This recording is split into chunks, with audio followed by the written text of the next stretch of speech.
e amados irmãos, estamos aqui para iniciar mais uma aula da nossa Escola Bíblica Dominical e queremos nesta oportunidade dizer aos irmãos que nós estaremos estudando a lição de número 9, que trata do reinado de Joás. Reinado de Joás. Vamos meditar sobre esse importante rei de Israel, que é um personagem quase que central, né?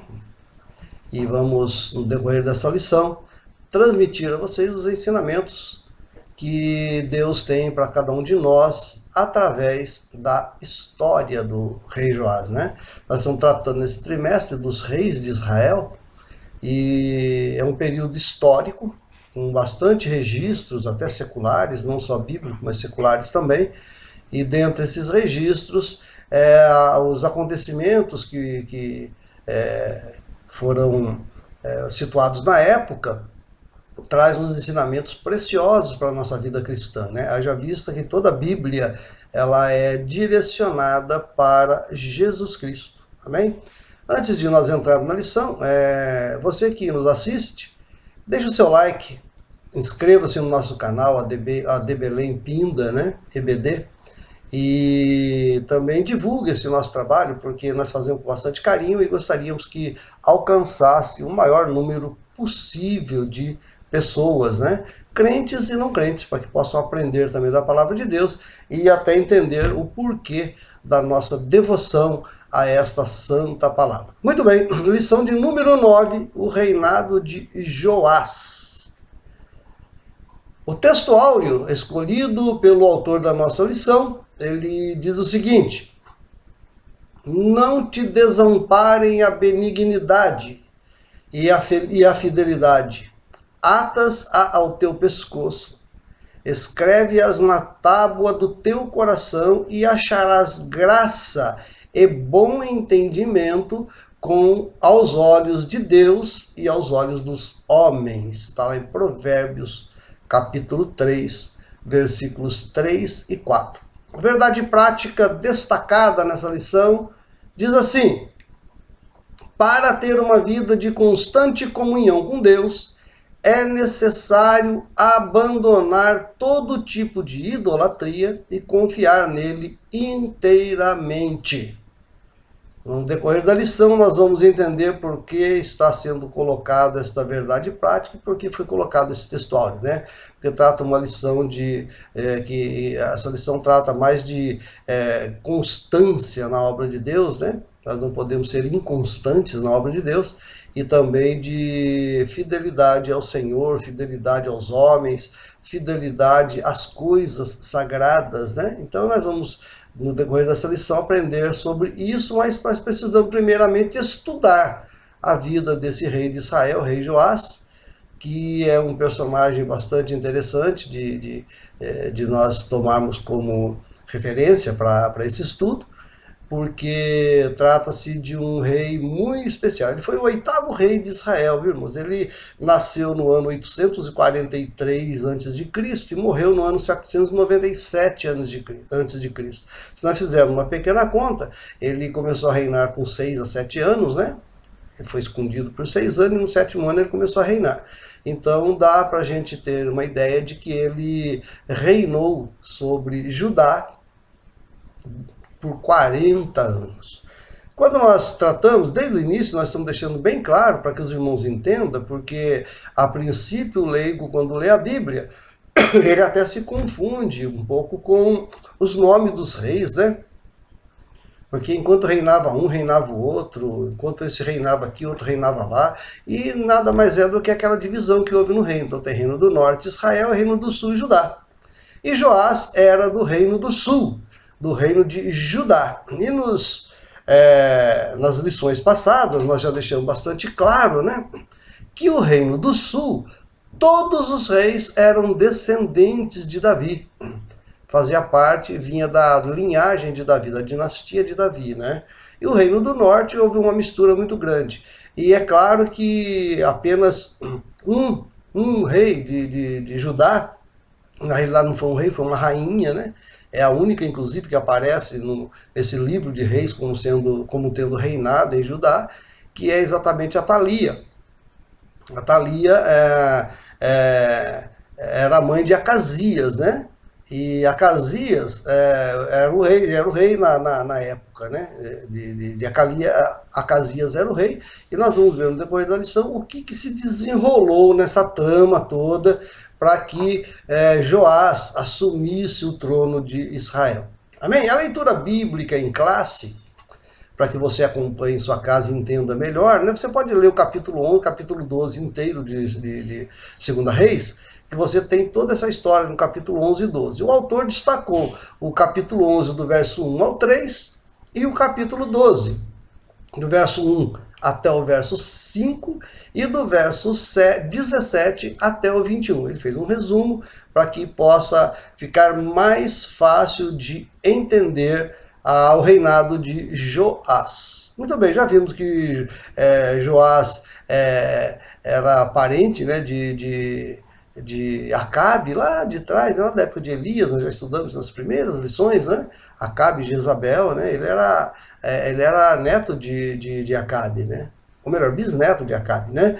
Mas nós vamos ver no decorrer da lição como é que nós vamos colocar a figura de Joás nesse contexto histórico e saber quais são os ensinamentos que Deus, através da sua sabedoria infinita, permitiu deixar registrada essa história na Bíblia Sagrada.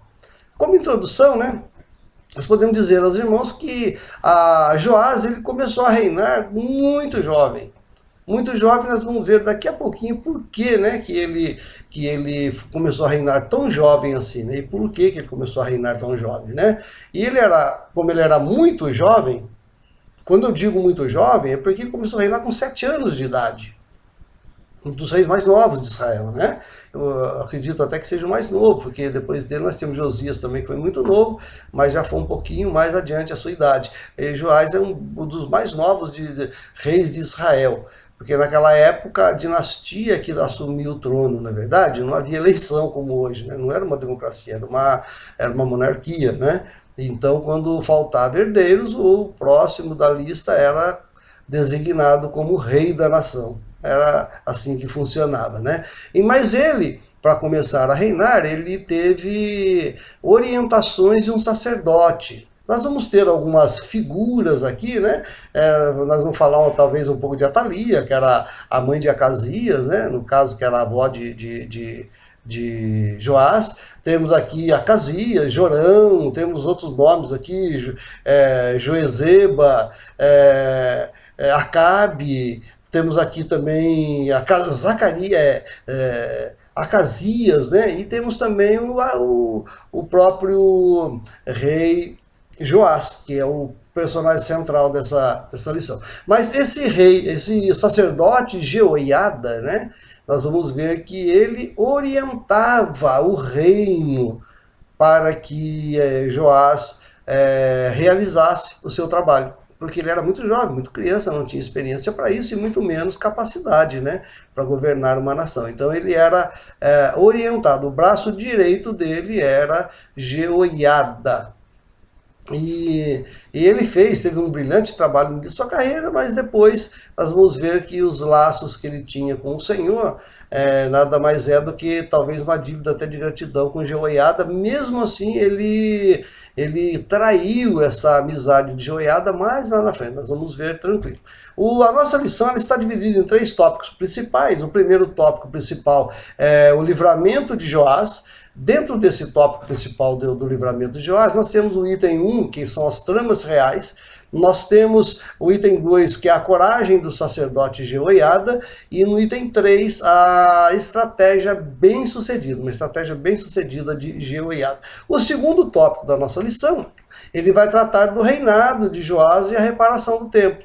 Qual foram as principais obras realizadas por Joás, né? É claro que nós vamos destacar mais a parte espiritual, no caso o templo, mas ele realizou outras funções também, mas a própria Bíblia, em quase todos os finais de apresentação de reis, a Bíblia deixa claro, né? Os demais atos depois da vida de fulano, vocês encontram nas crônicas dos reis de Israel, né? Então não dá para relatar tudo num livro só.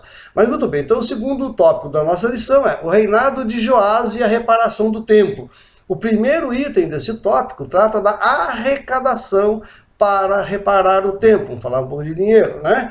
A fidelidade dos tesoureiros, isso é muito importante, e a fidelidade como sendo um atributo que enobrece o homem.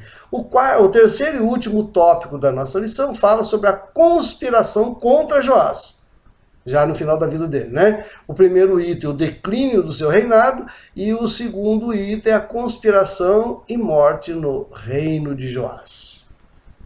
Meus queridos irmãos, então nós entramos no tópico primeiro da nossa lição. Nós vamos falar, o primeiro item desse tópico, como eu já adiantei aos irmãos, seria as tramas reais. Tanto em Israel quanto em Judá, né, havia uma intriga muito grande entre eles, né? Um brigava com o outro porque houve a divisão lá atrás, nós vimos com Jeroboão e Jeorão. Nós não vamos entrar nesse detalhe porque já foi de aulas passadas, mas só para lembrar. Então o reino do norte com 10 tribos, o reino do sul com 2 tribos, e constantemente havia intriga entre eles. E até interessante notar que quando havia uma ameaça externa, como por exemplo o do rei da Síria, né, eles se juntavam para lutar, né, e às vezes convocavam até outros povos para se juntarem a ele contra a guerra, para guerrearem contra o inimigo que era o inimigo comum dos dois. Embora os dois não fossem totalmente amigos, embora fossem parentes, vamos dizer assim, né, eram o mesmo povo, só que estavam divididos, eles não se davam um com o outro. Então poderíamos considerá-los até como, entre eles, como inimigos. Mas na realidade, quando havia um inimigo comum a todo o povo de judeu, né, então eles se uniam para lutar contra esse povo, contra esse rei estranho, esse inimigo comum deles, né? Então, lá na casa real de Judá, como eu disse no início, ela sempre teve todos os reis da dinastia de Davi, da descendência de Davi, de Salomão, né, de Jeorão, Jeroboão. Então ele vinha todo ali da família de Davi, eram os reis de Israel, com exceção de Atalia, que nós vamos falar dela um pouquinho, daqui a pouquinho, né, que ela também está envolvida nessa história aí, né? Só que a casa real de Judá, né, através de Atalia, que era neta de Acabe e Jezabel, olha, então voltando lá na época de Eli, já disse no início, né, a Atalia, na realidade, era mulher de Jorão. Só para os irmãos entenderem, Jorão, ele era filho de Josafá, rei de Judá. Só que Atalia, ela era filha de Acabe e Jezabel, ela era neta de Acabe e Jezabel. E se nós nos lembrarmos, Acabe e Jezabel reinaram no reino do norte, foi no reino de Israel, não foi em Judá. Então havia essa troca, às vezes, um invadia o reino do outro, de repente o de cá casava com a filha do de lá, e fazia sempre essa mistura. O povo nunca, na realidade, embora dividido em reino do norte e reino do sul, nunca deixou de pertencer à mesma linhagem judia, né? Da descendência de Sem. Por isso que eles são os semitas, né?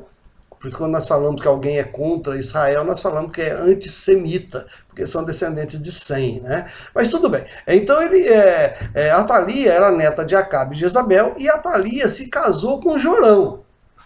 Quem que era Jorão? Jorão foi um rei anterior a Joás, né? Anterior a Atalia, aliás. E esse rei Jorão, ele era filho de Josafá, que era rei de Judá. Aquele grande rei de Israel, porque desde o início eu deixei claro aos irmãos que todos os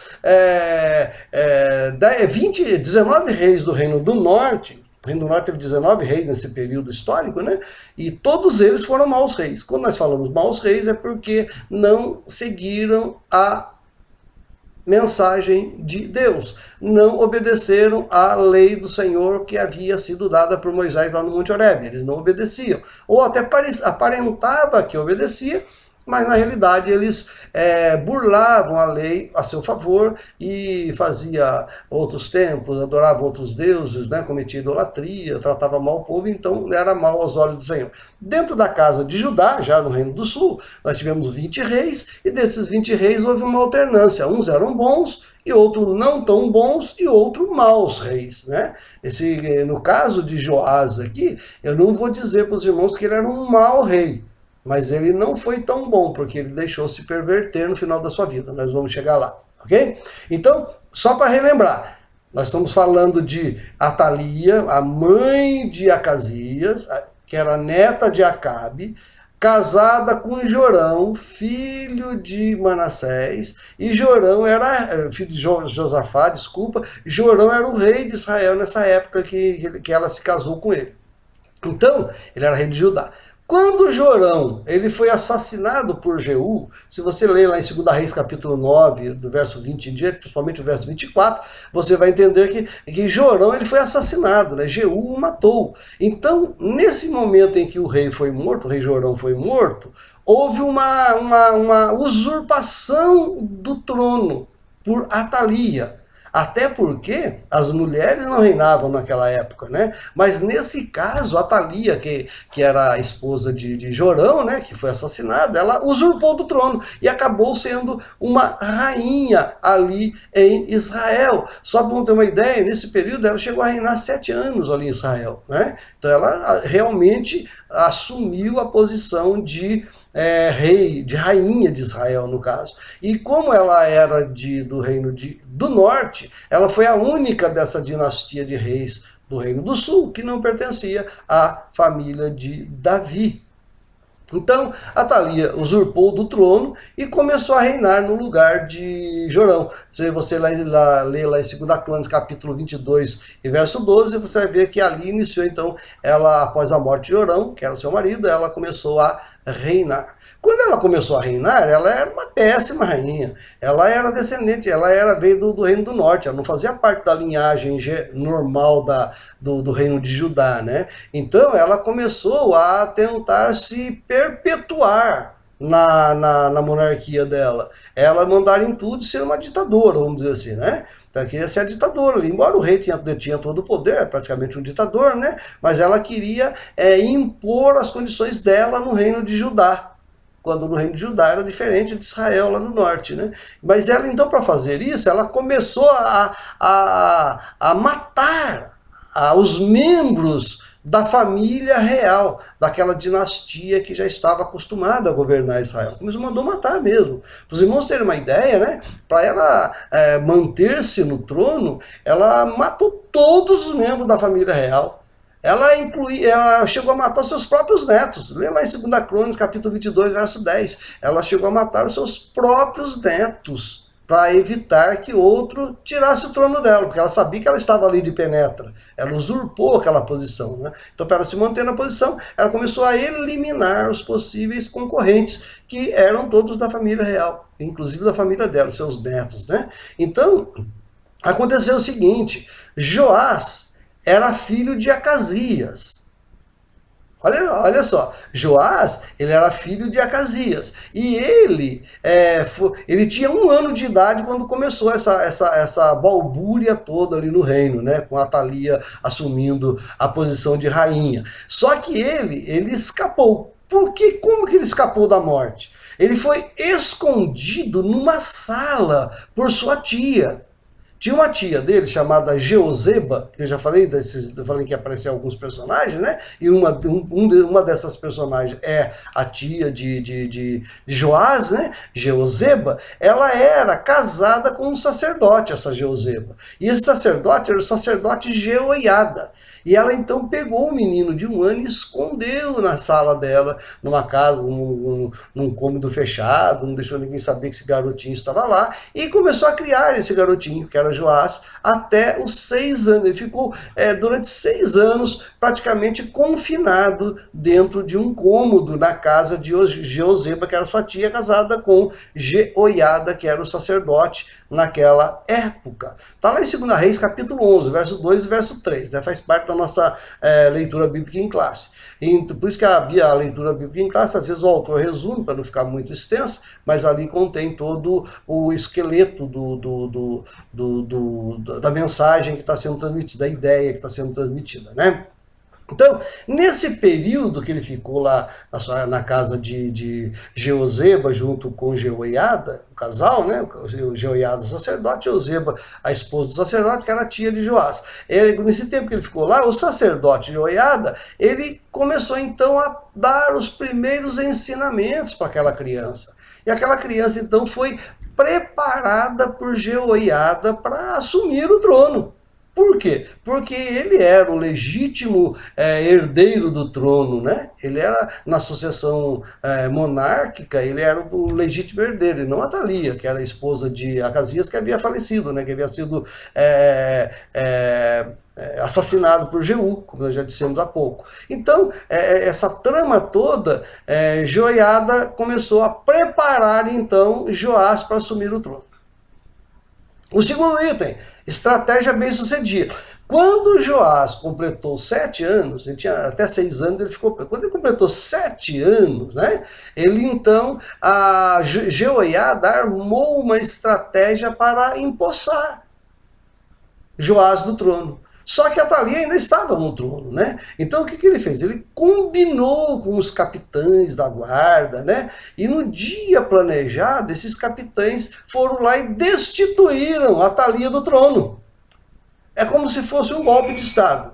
Usou as forças militares à sua disposição e foram lá e tiraram Atalia à força do trono e dali proclamaram então Joás como sendo rei de Judá. Confere lá em 2 Crônicas, capítulo 23, verso 11, e você vai ver essa passagem bastante clara para você entender. Então, Joiada, ele passou a partir daquilo ali a ser um corregente do reino. Ele era um vice-rei, vamos dizer assim. O rei não tomava atitude nenhuma, porque ele era uma criança, né? 2 Reis 12, 2, já faz parte da nossa lição da leitura bíblica, né? Então, ele era uma criança ainda, então para ele ter condições de reinar, o sacerdote que começou então a orientá-lo a fazer um reinado bem próspero. Ficou um reino misto, né? Ficou um rei de direito e um rei de fato, que seria Jeoiada, embora ele nunca assumiu reinado nenhum, ele só orientava o rei, mas ele era o rei de fato e Joás era simplesmente o rei de direito, né? Vamos chamar assim. Então, esse sacerdote Joiada, ele começou a destituir os sacerdotes de Baal. Por que sacerdotes de Baal? Se você ver lá em 2 Crônicas, capítulo 23, versos 16 e 17, você vai ver que Atalia, a rainha, né, que havia sido deposta, como ela veio do reino do norte, ela trouxe lá de Jezabel, de Acabe, toda aquela idolatria a Baal, aos Baalaíns, né, enfim, a todos os Azeros, os Azerás, né, como alguém fala, e ela então trouxe tudo isso para Judá. Então o sacerdote Joiada começou a conclamar o povo para remover toda essa idolatria do meio do povo, né, despedaçava a imagem, quebrava os altares e começaram a refazer uma aliança com Deus. Esse primeiro tópico nosso, agora, aí nós podemos ainda fechar esse primeiro tópico dizendo a vocês que então o reino começou de uma forma bastante próspera, porque Joás, embora sendo criança, quem na realidade governava e orientava Joás a dar as ordens, né? Ele orientava Joás dava as ordens, que é o rei que tinha que dar a ordem, né? E era Joiada, que era um sacerdote fiel a Deus e que havia junto com a sua esposa, Jeozabe, né? Criado Joás escondido de Atalia, com medo que ela o matasse também. O segundo tópico principal da nossa lição trata do reinado de Joás e a reparação do templo. Nós já vimos que Joiada, o sacerdote, ensinava a Joás, e ele então, a primeira coisa que fez no início foi um reino muito próspero, viu, irmão? Não foi um reino qualquer, não, foi um reino bastante conceituado dentro de todos os reinos desse período histórico do povo de Israel, né? Ele foi um reino próspero, né? Enquanto Joiada o aconselhava. Se você ler lá em 2 Reis capítulo 12, verso 2, faz parte da nossa lição também, você vai ver que o reinado prosperou enquanto ele dava ouvido a Jeoiada. E daí o que aconteceu? Ele começou por reformar, por refazer, por reparar, por reconstruir o templo. Porque o templo há muito havia sido abandonado, né? Porque a própria rainha Atalia adorava Baal, tal, então não dava atenção ao templo, o templo ficou todo desgastado, as portas quebradas, enfim, quase igual a mesma coisa que aconteceu na época de Neemias, né? Quando restaurou o templo em Jerusalém. Mas ele passou então a ter a ideia, através de Jeoiada, de reparar a casa do Senhor. é um caminho que ele começou a pegar do caminho correto, do caminho certo, né? Então, Joás, ele incentivou os sacerdotes, né? O povo e os sacerdotes a arrecadar dinheiro, arrecadar recursos para realizar essa obra de manutenção do templo. 2 Reis, capítulo 2, versos 4 e 5. Também faz parte da nossa leitura bíblica em classe. Bom, o segundo item desse tópico fala sobre a fidelidade dos tesoureiros. É um detalhe muito interessante dessa passagem, porque o escritor ele deixou claro, ele fez questão de deixar gravado, deixar perpetuado através da escrita, né, deixar registrado, que houve uma fidelidade muito grande das pessoas que cuidavam do dinheiro que era destinado à reconstrução daquele templo, à manutenção daquele templo que estava bastante desgastado, né? Então, a fidelidade desses tesoureiros chama bastante atenção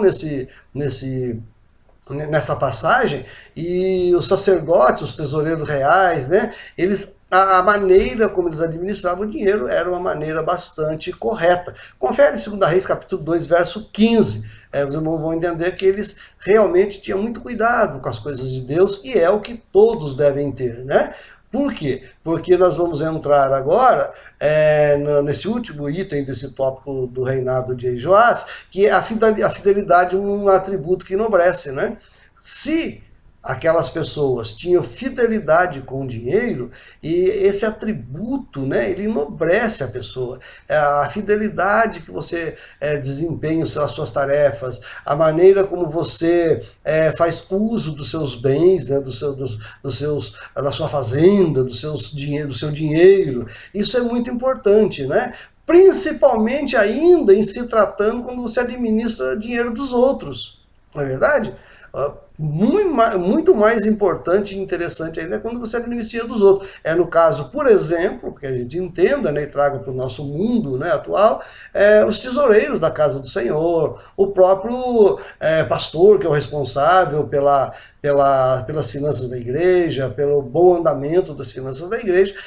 A fidelidade é algo muito requerido, e não desfaz de ninguém a fidelidade. A fidelidade só enobrece, né? Mesmo às vezes passando apertado, mesmo tendo dificuldades, o obreiro que trata as coisas do Senhor com toda fidelidade, ele é recompensado grandemente pelo Senhor. Não importa a quantia que está sendo administrada, não importa para que destina aquela quantia, desde que ela seja bem administrada e não seja colocada para fazer usos indevidos do dinheiro da obra de Deus, como nós temos visto muitas vezes, né? Alguém reclama que nós temos pastores que constroem muitos templos bonitos, tá? Amém. Construir o templo para Deus, tem que fazer muito bem feito, né? O próprio templo de Jerusalém foi considerado uma das 7 maravilhas do mundo. Mas o que eu estou querendo dizer é aquele que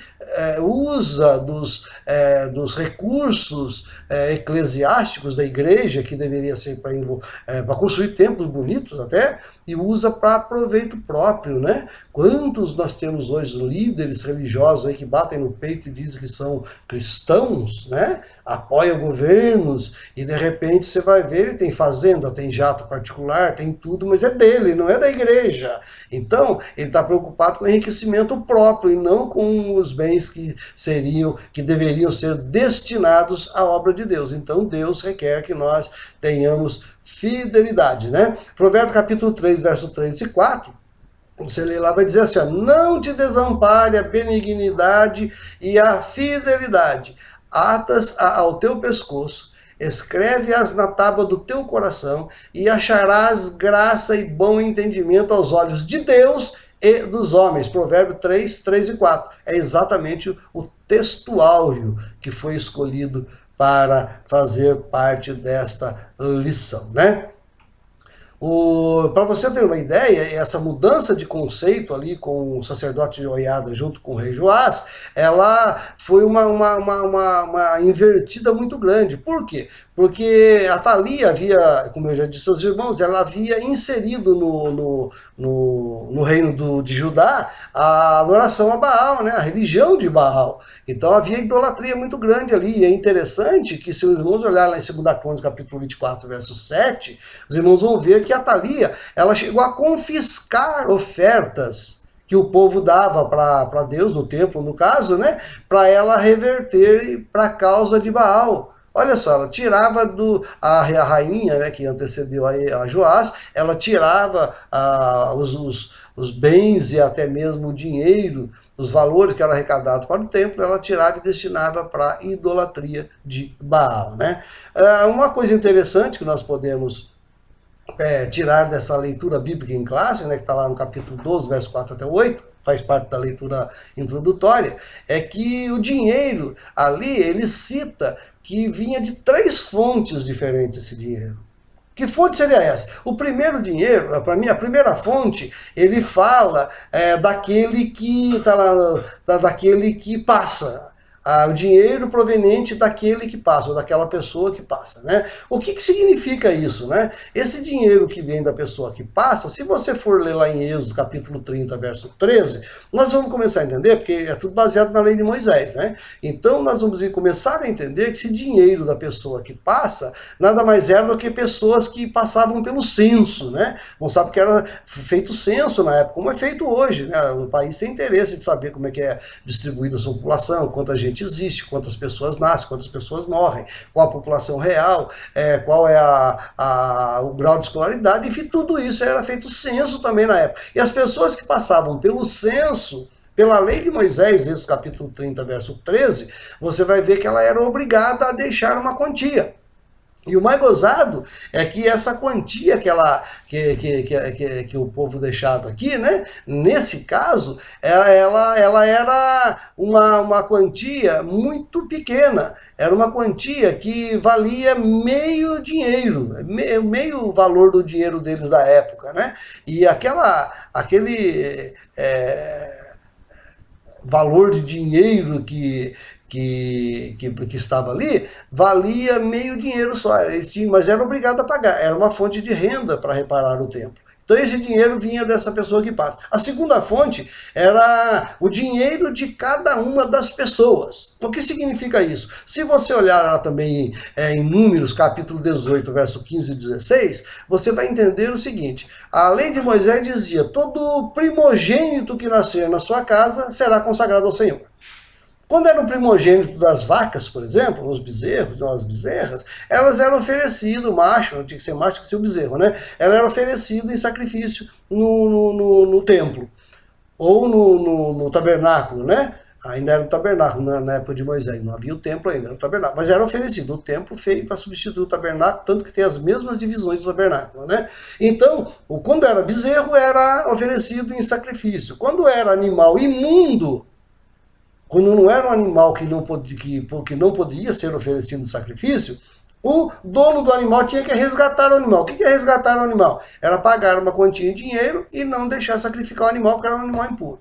E quando era o primogênito filho da pessoa, o ser humano, o primogênito humano, ele também era resgatado, não ia oferecer o ser humano em sacrifício. Deus nunca aceitou sacrifício de crianças, né? Tem alguns povos, algumas tribos por aí que tem essas práticas que são totalmente arrepiantes, né? Mas existem até hoje, né? Mas o primogênito era resgatado, então era resgatado com 5 dinheiros. Então, esse dinheiro das pessoas, quando o escritor do livro de 2 Reis coloca, ele coloca como sendo o dinheiro daqueles que eram então resgatados, né, das pessoas. E a terceira fonte de dinheiro que tinha para o templo era o dinheiro que trouxer cada um voluntariamente, era aquela oferta voluntária. A pessoa teve uma renda mais abastada, teve uma bênção maior, ele vai lá e, por sua generosidade, né, ele oferta na casa de Deus, ofertava no templo. Então, 3 fontes. Dinheiro daquele que passa, era aquele que era recenseado, que passava pelo censo. Dinheiro de cada uma das pessoas, que era o resgate dos filhos dos primogênitos, né, do primogênito e dos filhos dos animais impuros, e a terceira fonte de dinheiro, a oferta voluntária. Esse dinheiro todo ia para a construção do templo, e infelizmente a Thalia se usurpava desse dinheiro para promover a adoração a Baal e não deixava o templo, por isso que o templo estava numa situação bastante precária. O terceiro e último tópico, nós falamos agora sobre a conspiração contra Joás. Por que houve a conspiração contra Joás e o seu reino fracassou com tudo isso que ele havia feito até então? Vamos entender. O declínio do reinado, primeiro item. A história de Joás nos revela que ele não tinha firmeza em suas convicções. Esse era um problema. Ele deixava se levar por qualquer sugestão. Vou explicar melhor. Segundo a Crônica, capítulo 24, verso 17, você vai entender que ele dava ouvido aos príncipes do povo. Por quê? Porque então, até então, ele era fiel ao Senhor, porque ele seguia os conselhos de Jeoiada, que era sacerdote. Só que Jeoiada havia falecido, morreu, e ele então passa a confiar nas suas próprias forças, nas suas próprias determinações e também de pessoas que mal intencionadas. Ouviu conselhos de pessoas não muito favoráveis. Olha só o perigo, né? E é uma tragédia, né? A consequência da desobediência. Você perde a confiança em Deus por causa de uma consciência contaminada, você está perdendo a confiança em Deus, e aconteceu isso com Joás. E nós conhecemos bem o caminho do Senhor, né? Quando o Senhor, quando nós entramos pelo caminho do Senhor, o normal, o que nós temos que fazer é cada vez nos aproximarmos mais de Deus. Aí você fala assim, mas eu não creio num Deus que castiga. Se eu deixar Deus, ele não vai me castigar. Eu digo para você o seguinte, o maior castigo que tem é o próprio distanciamento de Deus. Porque quando nós estamos perto de Deus, nós assimilamos o que Deus quer para nós. E o que Deus quer para nós é tudo de bom. Quando nós nos afastamos do Senhor, nós passamos a assimilar coisas que o mundo traz para nós. Aí então nós passamos a nos distanciar do Senhor e só a caminhar para trás. Então, os castigos que sofremos são consequências das nossas próprias escolhas erradas de distanciarmos do Senhor e também de associarmos ao pecado, né? É o que faz. De que se queixa, pois, o homem? Queixe de seus próprios pecados. Bom, segundo e último item dessa lição, a conspiração e morte no reino. A idolatria de Joás, ela teve início após a morte do sacerdote Joiada. Eu acabei de dizer aqui, ele começou a adorar os ídolos, né, tal, e deixou de seguir aquilo que Joiada havia ensinado ele a vida toda, desde criancinha. Ele foi para a casa de Joiada com 1 ano de idade, né? E dali para frente ele sempre foi, ele teve Joiada como seu tutor, né? Então ele passou a tomar conselhos com os príncipes de Judá, os príncipes do povo. Se você olhar, pode ler lá em 2 Crônicas, capítulo 24, verso 17, você vai encontrar essa passagem lá. Ok? Então, e quando ele, um dia ele estava fazendo isso, apareceu um sacerdote por nome Zacarias, né? Que ele era filho de Joiada. Olha só, fazia parte da linhagem real também, mas ele era aparentado do próprio Joiada, né? E esse Zacarias era profeta. E esse profeta, ele repreendeu Joás. Mesmo ele sendo filho de Joiada, que era o sacerdote que ensinou o próprio Joás, né? O próprio rei, ele mandou matar Zacarias, olha só, apedrejado. Ele consentiu na morte de Zacarias, está em 2 Crônicas, capítulo 24, verso 20 e 21. Os irmãos estão percebendo que nós temos algumas passagens que são correlatas de 1 Reis, 2 Reis com 1 Crônica, 2 Crônicas. Né? Por quê? Porque são livros históricos que tratam do mesmo período da história de Israel. Por isso essa similaridade, ok? Quando você não encontra algo no livro dos Reis, você encontra no livro de Crônica. Quando encontra no Crônica, encontra no livro de Reis. E assim sucessivamente.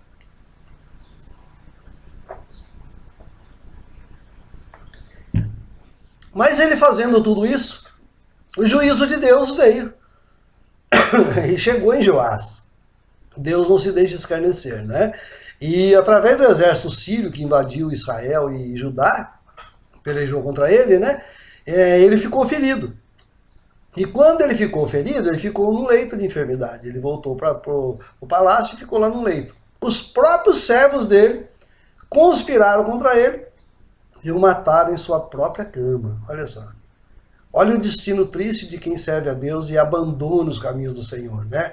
Não estamos trazendo que todos que se afastam vão ter esse destino, né? No caso de Joás, nós estamos tratando de uma genealogia bíblica, de uma dinastia real, que através dela Deus estava preparando para receber o Messias lá na frente do Novo Testamento, né? Então era bem diferente a situação.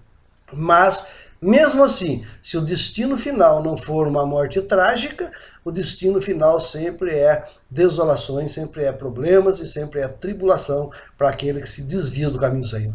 Ele foi morto em sua própria cama, está registrado em 2 Crônicas, capítulo 24, verso 25. Amém? A maioria dos reis de Israel, só um pequeno comentário para os irmãos entenderem, né? E eles falam assim, olha, ele teve um reinado bom, o próprio Joás, né, no começo do reinado dele.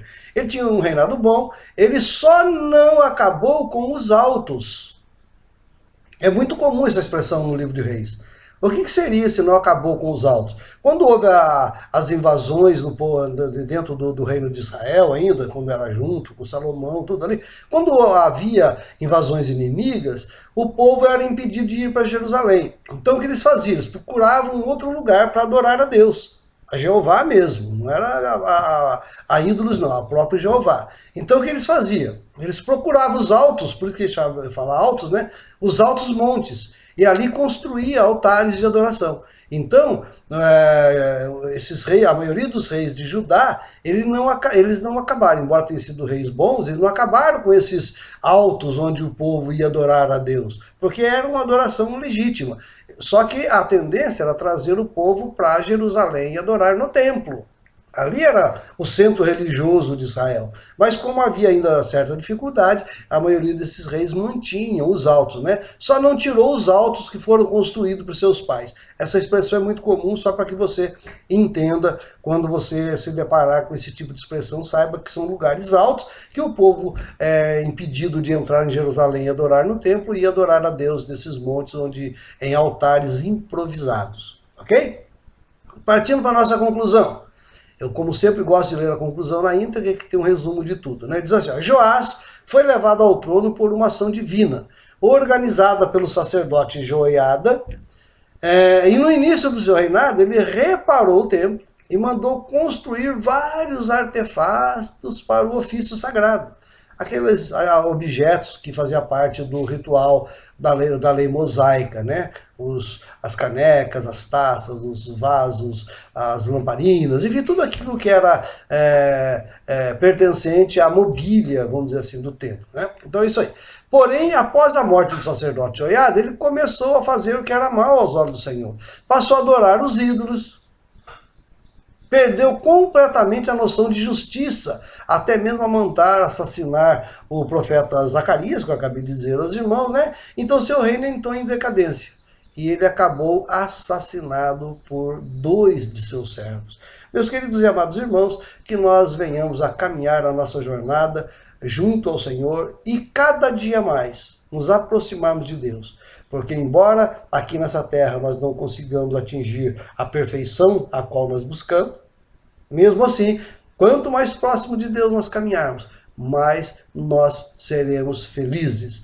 Muito embora, às vezes, passemos por dificuldades, mas podemos ter a certeza de que Deus estará conosco para nos ajudar. Jamais abandonemos a causa do Mestre. Amém? Que Deus possa abençoar a todos e até uma próxima, se Deus assim nos permitir. Deus abençoe a todos, a paz do Senhor, meus irmãos.